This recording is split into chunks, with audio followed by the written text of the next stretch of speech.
Karibuni na ujambo watazamaji wetu wa Zidofa Media. Ninayowakaribisha ni mimi Mwalelwa Msekedide ambaye nimekuja na tafsiri ya maneno aliyoyatamka mwakilishi wa katibu mkuu wa Umoja wa Mataifa nchini Jamhuri ya Kidemokrasia ya Kongo, Bibi Keita. Basi hebu tega sikio. Bibi Raisi, wanawake kama vile wanaume walio wanamemba wa Baraza la Usalama, kwanza kabisa acheni ni watolehe shukrani zangu za kunipa fursa hii ya kuwatolea ripoti ya katibu mkuu wa Umoja wa Mataifa kuhusu hali iliyoko nchini Jamhuri ya Kidemokrasia ya Kongo. Na shukuru pia uwepo wa naibu waziri mkuu aliye waziri wa mambo ya nje na yule wa nchi zinazozungumza Kifaransa wa Jamhuri ya Kidemokrasia ya Kongo, mwakilishi wa kudumu wa Rwanda, na pia Bibi Ani Modi, kiongozi mtendaji na pia mwanzilishi wa Afya Man. Tangu nilipoongea mara ya mwisho, ukosefu wa usalama unaendelea kutita mizizi mashariki mwa Jamhuri ya Kidemokrasia ya Kongo. Hali inaendelea kuwa mbaya, nazo juhudi za ukingo wa raia zinaendelea. Pamoja na hayo, mzozo wa M23 unaendelea kuleta hasira miongoni mwa raia pamoja na kuzusha uhasama baina ya Jamhuri ya Kidemokrasia ya Kongo na Rwanda. Mkoani Kivu ya Kaskazini, MONUSCO iliendelea kuzuia mashambulizi ya ADF dhidi ya raia katika maeneo ya kati ya Beni, Eringeti na Bwanasula. Upande wa kusini mwa mkoa, ushitishwaji vita kati ya majeshi ya taifa na M23 utekelezwaji 100% ulishuhudiwa, lakini mapambano baina ya M23 na yale makundi yanayoshikilia silaha ambayo ni washirika wa serikali yaliendelea. M23 ingali inaendelea vile kumiliki maeneo muhimu ya mawasiliano ndani ya tarafa ya Masisi, Ruchuru na Nyiragongo, hata wakarejelea kumiliki maeneo ambayo yaliweza kuachwa wala hawakuheshimu makubaliano yoyote ile ya Rwanda. M23 waliweza kuzuia ujumbe wa MONUSCO huko Rumangabo tarafani Ruchuru, ujumbe ambao ulikuwa unakwenda kuandaa nafasi watakako kusanywa wapiganaji. Na laani hali hiyo, nikikumbusha M23 kwamba wanastahili kuweka silaha zao chini pamoja na kuondoka bila muda maeneo waliomiliki, na wale wote waliosaini makubaliano ya Rwanda kuweza kuheshimisha mchakato huo. Mkoani Ituri, hali ya ukosefu wa usalama ingali bado kwa hali ya juu, ikisababishwa na kundi la Codeco, Zaire na kundi la ADF. Huko Njugu na Irumu ni maeneo hatari kabisa, maeneo ambayo ndiyo vitovu vya ukosefu wa usalama. MONUSCO iliweza kurudisha mashambulio mengi nyuma yaliyokuwa yakilenga raia. Uratibu wa operesheni zinazoendeshwa dhidi ya makundi yanayoshikilia silaha yaliweza kuongezwa nguvu pia baada ya kuwekewa kituo kipya cha operesheni za pamoja kati ya FARDC na MONUSCO mjini Bunia. Huko mkoani Kivu ya Kusini, licha ya maendeleo iliyoonekana, kuna maendeleo ambayo yaliweza kushuhudiwa. Hali ya usalama mkoani humu inaonekana angalao pale MONUSCO ilipowakinga zaidi ya wakimbizi 2000 wa Mikenge ndani ya kongamano la Mwenga. Juhudi za kisiasa zilionekana pia kwa ajili ya kwenda kutuliza hali ya mizozo ya kijamii kwenye bonde la Ruzizi na kwenye milima pia ya Uvira na tarafa la Fizi.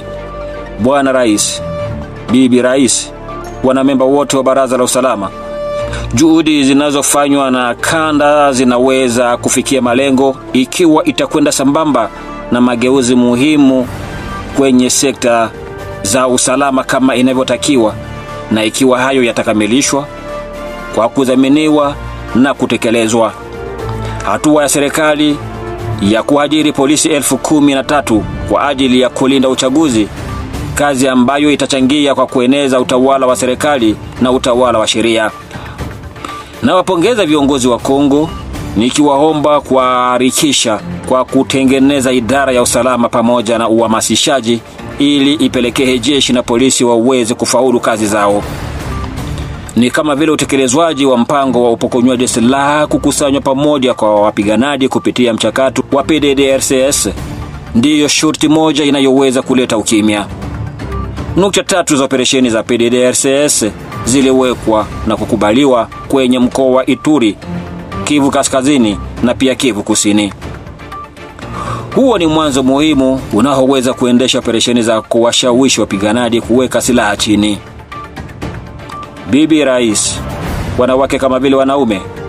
Wakati serikali ya Jamhuri ya Kidemokrasia ya Kongo inakabiliwa na matatizo ya ukosefu wa usalama, nchi inaingia kwa hatua za mwisho ambazo ni maandalizi ya uchaguzi mkuu wa mwezi Disemba mwaka wa 2023. Uchaguzi unaofaa kwa kutokana na katiba. Ni muhimu sana kwa ajili ya kuimarisha usalama na amani ya kudumu nchini Jamhuri ya Kidemokrasia ya Kongo. Na shikilia pia juhudi zinazofanywa na viongozi wa Kongo kama vile tume huru ya uchaguzi seni kwa jitihada wanazofanya ili uchaguzi ufanyike kwa muda unaowekwa na katiba. Kutupilia mapendekezo yote yanayoletwa na vyama vya kisiasa kutoka upinzani pamoja na mashirika ya kiraia kwa ajili ya kutatua matatizo ya imani, hiyo ni hatari. Ni vema kwa serikali kuhakikisha kwamba demokrasia imekingwa na uhuru wa kujieleza ulindwe, pia haki za binadamu ziheshimiwe. Ninaona kweli maendeleo ya viongozi wa upinzani wanaotembea wakiwa huru kote nchini tangu miezi miwili sasa, huku viongozi wakiwahakikishia usalama. Hali hiyo lazima iendelee hadi mwisho wa mchakato. Kuhusu hilo, na waomba vyama vyote vya kisiasa kuepuka maneno ya chuki na ya ubaguzi. Na laani vile vile vitendo vyote vya mashambulizi na vitisho wanavyofanyiwa wanawake kwa kushiriki kwao kwenye uchaguzi.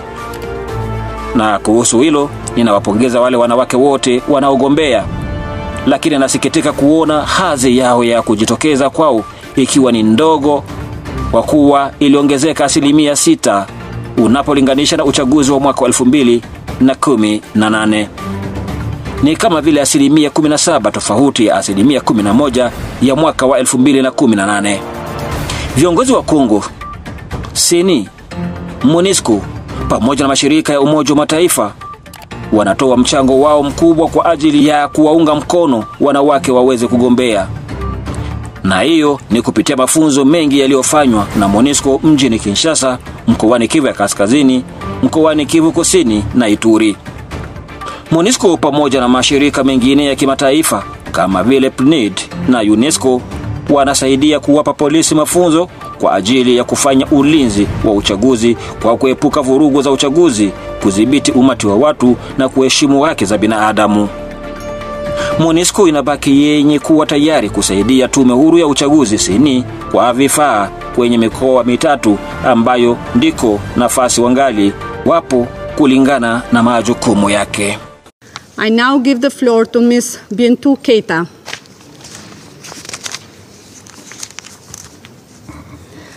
Madame la Présidente,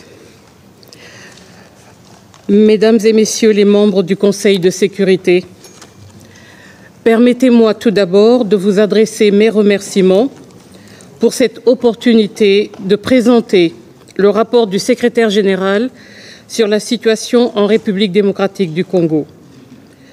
Je salue également la présence du vice-premier ministre, ministre des Affaires étrangères et de la francophonie de la République démocratique du Congo,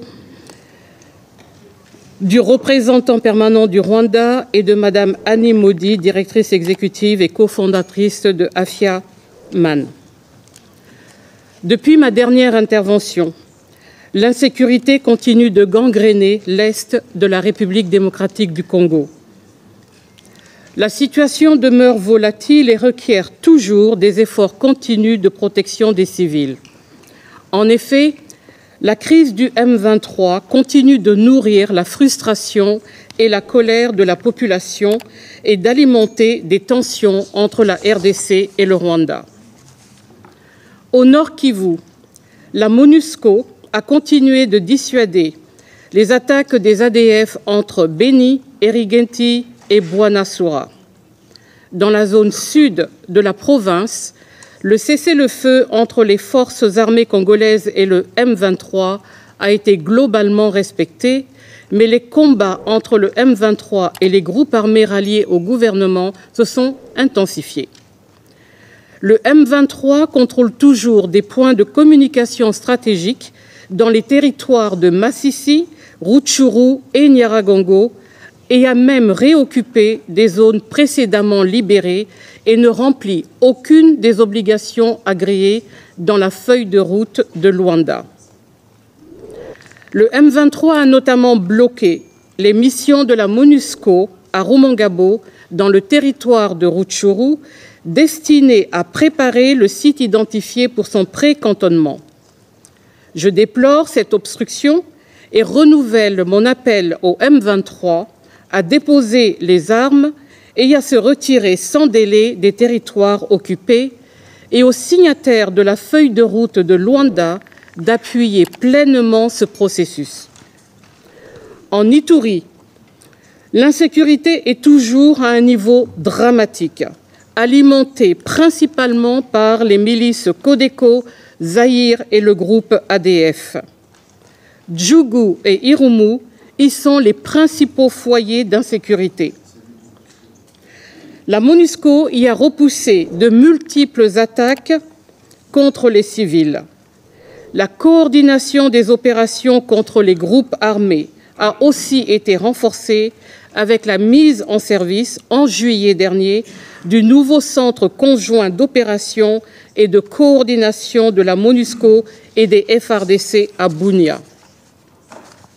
Au Sud Kivu, malgré des progrès notables, des poches d'insécurité persistent. La situation sécuritaire de la province continue de nécessiter la protection physique par la MONUSCO de plus de 2000 personnes déplacées à Mikenge dans le territoire de Mwenga. Des efforts politiques ont également été déployés pour désamorcer des tensions communautaires dans la plaine de Ruzizi, dans les hauts plateaux d'Uvira et le territoire de Fizi. En conclusion, je tiens à nouveau à remercier tous les pays contributeurs de troupes et d'unités de police et leur personnel, et ainsi que les personnels civils nationaux et internationaux pour leur précieux soutien dans la mise en œuvre du mandat de la MONUSCO. Je vous remercie. Na huo ndio utakuwa mwisho wa tafsiri yetu. Niliyekuandalia ni mimi Mmolelwa Msekedide, ninayekuomba usibanduke kabla huja subscribe, kushare na kulike. Hadi hapo tutakapokutana tena. Waherini.